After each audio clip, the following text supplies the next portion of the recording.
quorum, so we'll start our Finance and Performance Committee. Apparently Elaine's having problems,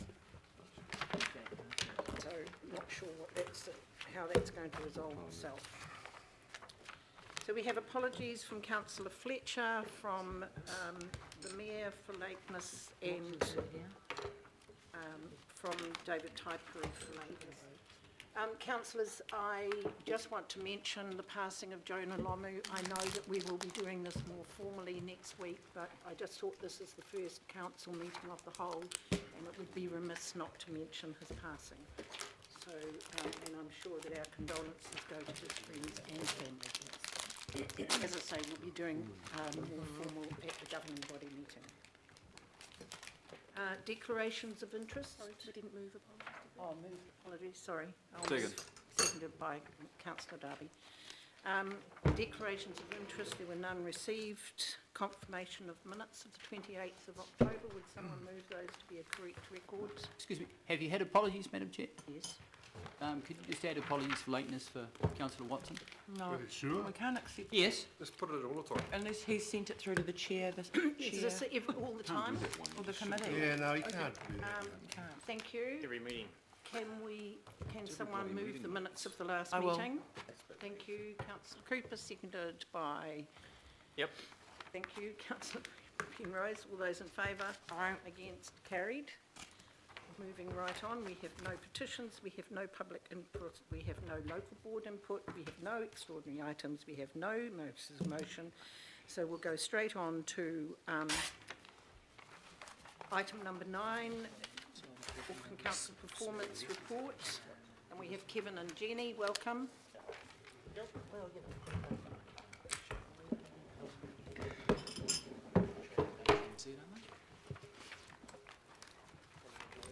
And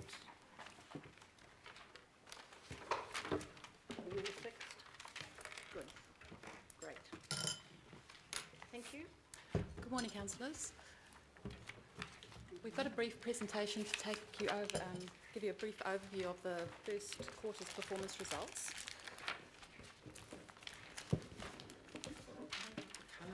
Okay, so this performance report is for the Auckland Council parent. The group results will be presented next by Francis. The content of the report, just briefly, there's 3 key sections. There's a highlights and achievements section, the performance measure results, and then the financial performance results. Attached to the report, there's a number of appendices. We've got further information around key performance indicators. There's economic data, a treasury report, professional services expenditure, Lagoima information, and also some customer service information for you.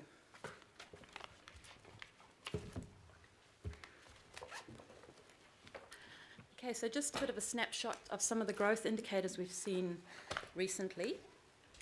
The first graph there on the top shows you the annual net migration, and you can see the blue line there is Auckland trend.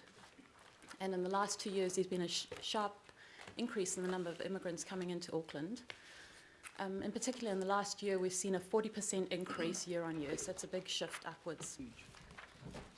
Just flowing through to the Auckland Council impact for us and our consenting services in particular, you can see the next graph down there shows building consents and the sharp lift up that we've seen in the number of building consents received.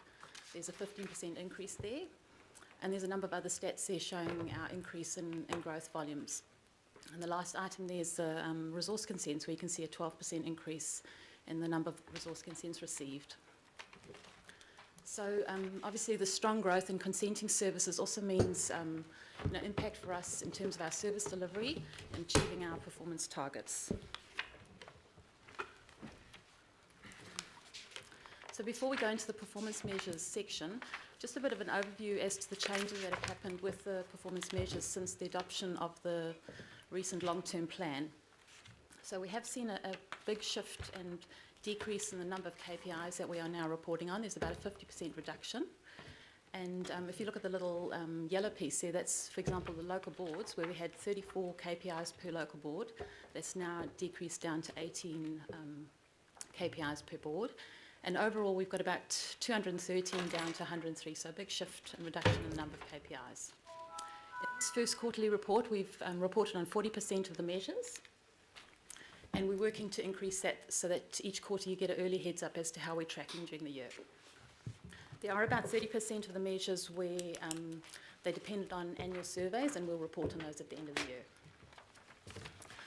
These KPIs do need to meet all the external audit requirements, and as there are a number of new ones, there is still work happening in terms of bedding down our processes and systems to report on those accurately.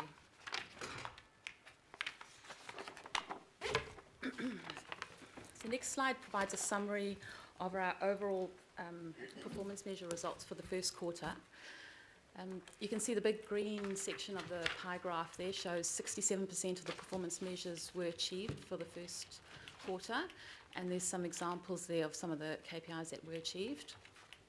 There were 10% of the KPIs were substantially achieved, and then the red section there shows 23% of the KPIs where we did not achieve our targets.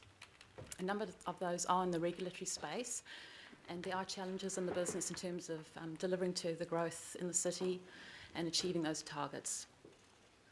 And there is work happening in the business to improve service delivery and work to improve the results in that area. So I won't go through all of those. The report does have trend graphs showing the previous quarter's results, and also commentary from the business around some of the key KPIs and what they're doing to improve performance.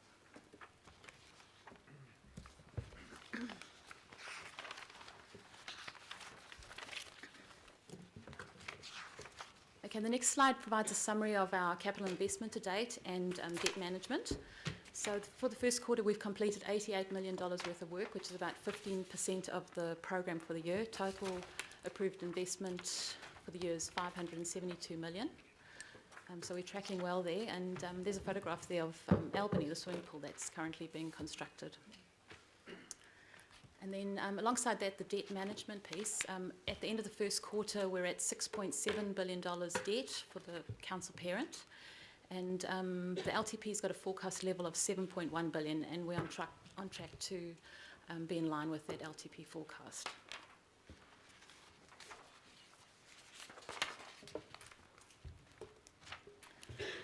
Okay, financial performance, just a summary there. I won't go through all the details there. Maybe just to look, if you look at the very bottom line there, the net surplus, year to date, it's unfavourable result of $126 million. And the reason for that, if you just go one line above there, the net non-operating expenditure line, included in there is the treasury derivatives, so the fair value adjustment that we do each month for those derivatives. And just a reminder that that is an accounting non-cash entry that goes through. The net, just going further up there, one line above, the net operating surplus, so that's the area that we really focus on. That's sort of the controllable element of our budgets, and that's showing a good favourable year-to-date result of $5 million to budget. So we're on track there, and we're working to achieve the year-end budgets and not have any overspends. So to summarise, so for the first quarter of performance results, we've got no areas of material concern. The performance measures are largely tracking on track, and there are some areas where performance needs to improve, and we're working on that. The operational financial performance results are also on track, and we're better than budget by $5 million. And capital investment to date on track, we've spent $88 million. And also debt management, we're at $6.7 billion, and that aligns with our LTP forecasts. Thank you. Thank you very much. And my question is probably to Dean or Ian. I'm getting increasingly number, and I think the rest of us might be as well, people concerned about building consents, not building consents so much, but inspections, having to wait sometimes up to 10 days for inspections. So I know we talk around here, some people talk about cutting staff, but you know, if we've got the staff in the right places and enough of them, I know that it's something that Councillor Penrose has been talking about a lot and doing a lot of work on, but certainly in the last 3 weeks, I've had 3 separate builders phone me saying they're concerned, particularly when the weather, you know, they're so dependent on the weather and getting those inspections done. So could someone sort of tell me what we're doing about that?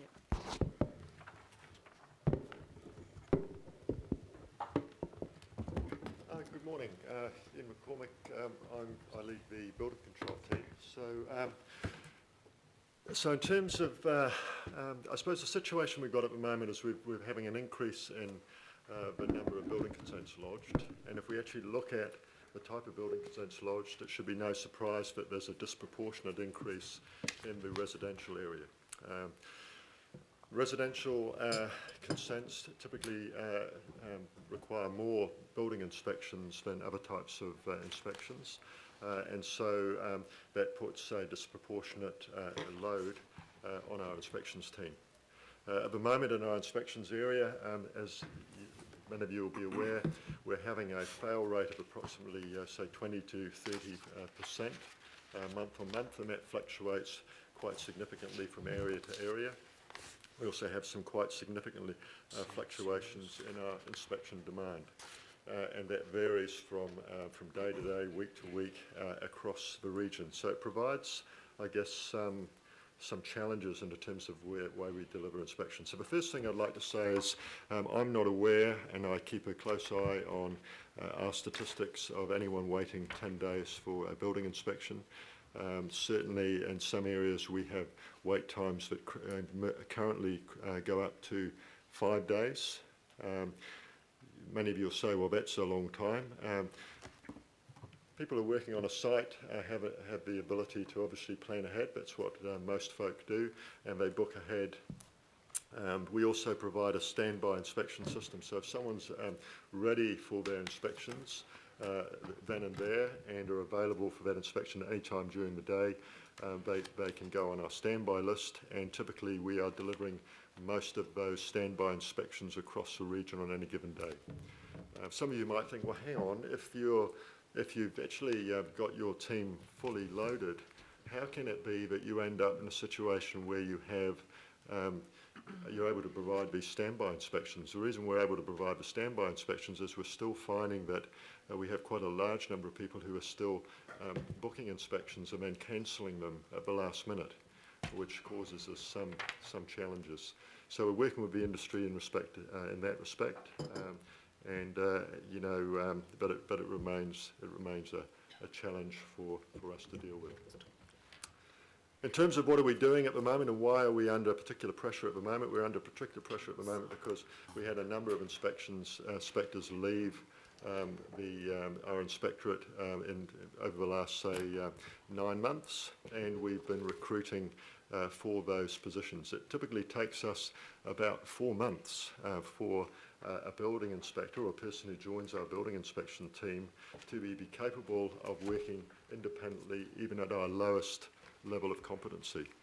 So we have a system where we rate our team and ensure that they're competent to work on a given level of complexity, and that actually indicates which part of which inspectors are able to do which type of inspections across the region.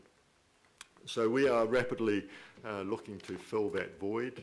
We had 16 building inspectors go through a training school which we have developed. It's a sort of a pressure cooker sort of fast track system for our building technical folk. We had 16 go through that course 2 months ago, and they're beginning to come on stream now, so that'll make a significant difference. Imagine 16 out of a total inspectorate of about 120, we're talking about a 10% increase.